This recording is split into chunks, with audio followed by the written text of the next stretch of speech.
going to look different this year? What are some changes, Rick? You know what, Mike? I think that we are entering the end of an era, right? Because the NFL anteed up a contract with Indianapolis through next year. So 2 more years, including this year, it will remain in Indianapolis. And Jeff Foster, who runs the National Invitational Combine, has done a great job for a long time. My understanding is he does not want to move out of Indianapolis. So I think enjoy it in Indy while you can. We have this year and next year. Then it's going to look drastically different because I think you're going to get into a situation where the NFL looks to move this around city to city, take bids.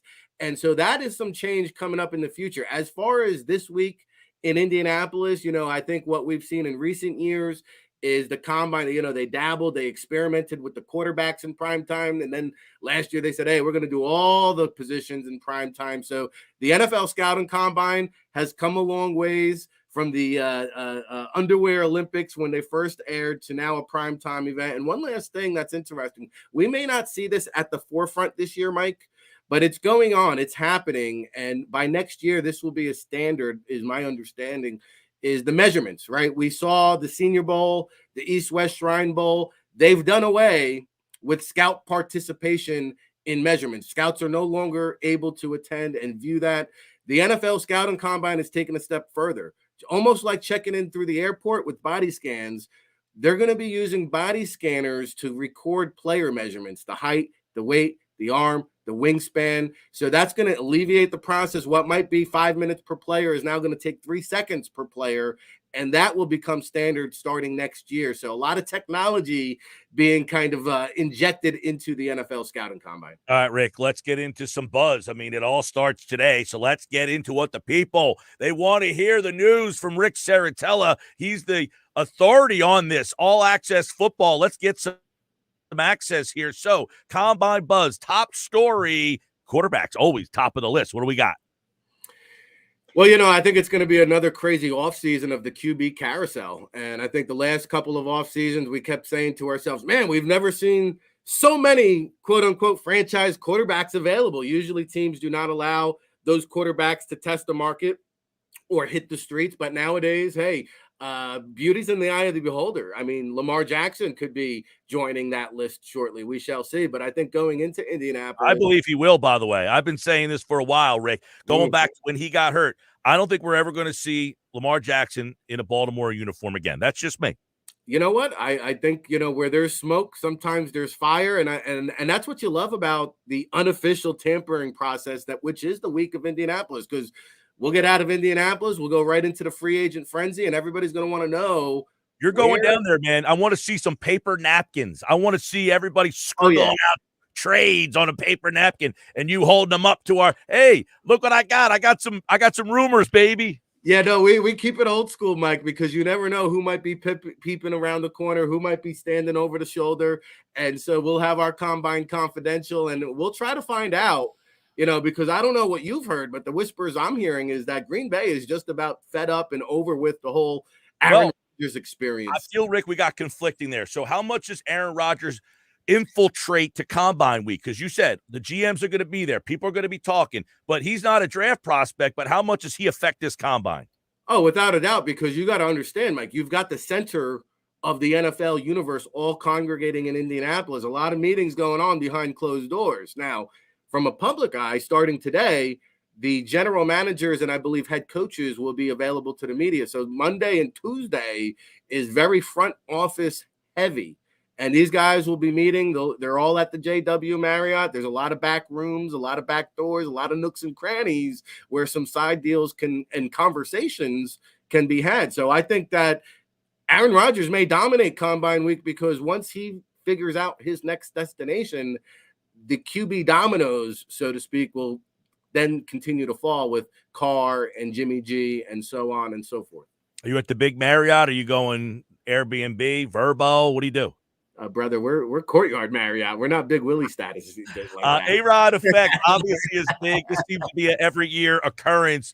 NFL Draft Bible All Access pass for you guys. Here you go. All Access. Let's go. Derek Carr, Jimmy G. They are the next tier quarterbacks. How do they play out? Do they get traded on draft? Well, Carter is obviously a free agent. He can sign with anybody he wants, as can Garoppolo. But how do they affect this week leading up to the draft? Carr, I know he just switched agents, and his new agent probably isn't going to appreciate me saying this, but I think he missed the boat, Mike. I mean, he had the last couple of weeks to be the only girl at the prom. I mean, the Jets wined and dined him. They said, hey, you could be a Hall of Famer if you come to Broadway.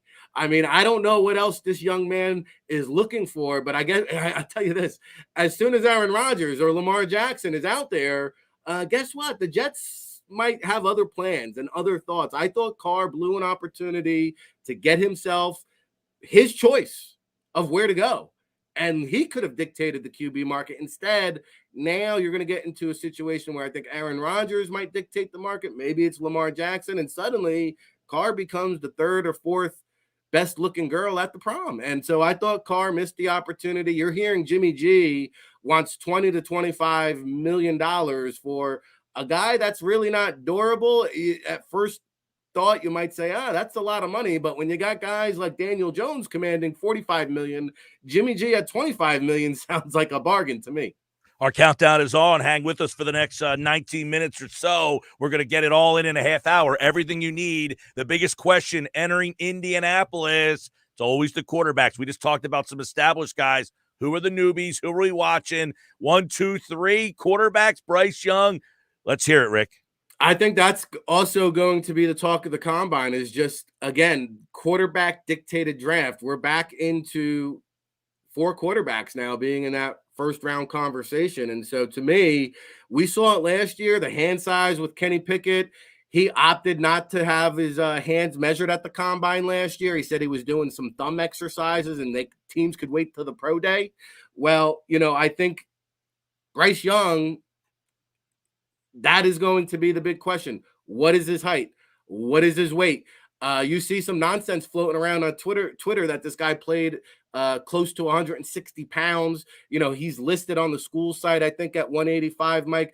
I can tell you this. Last time scouts went in there, which was last spring, he measured at 5'11", 7/8 inches, so just a shade under 6 feet tall.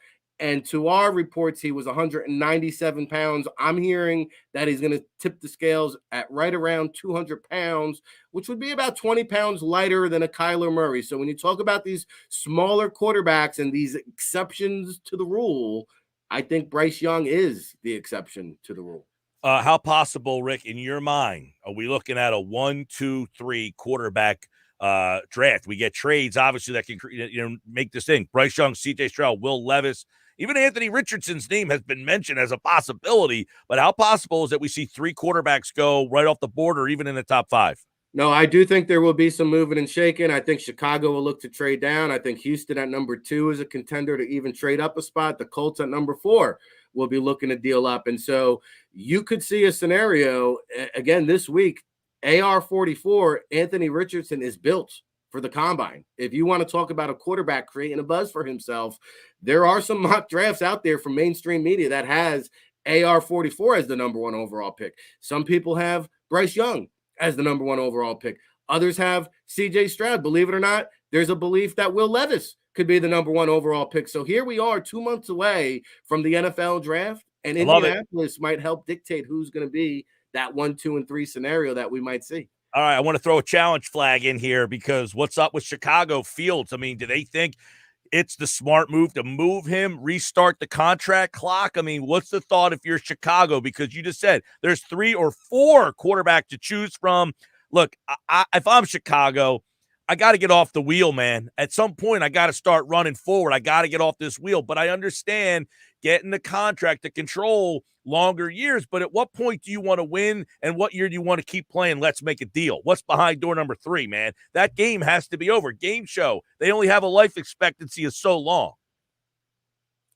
Sometimes you get made an offer you just can't refuse, Mike. I mean, look at what Trey Lance commanded. Look at what Carson Wentz took to trade up for it. Look at what teams gave up to get a Kyler Murray. I mean, you are probably going to get 3 first-round picks if you're the Chicago Bears and trade down out of that spot. So I understand the allure.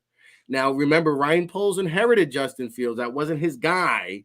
And I'll tell you what, he was not exactly incognito making the rounds up in the press boxes, scouting just about every potential first-round quarterback throughout the college football regular season. Typically, you see GMs who do that are in the market for a quarterback. Now, outside of Ryan Poles, I'm not sure that there's anybody else who believes the Bears need a franchise quarterback. I think they found that guy. If I'm Ryan Poles, am I looking to trade back? Sure, but I'm looking to surround Justin Fields with the most weapons I can, because he'll be year 3 into the program. This is like the XFL. I get to challenge everything.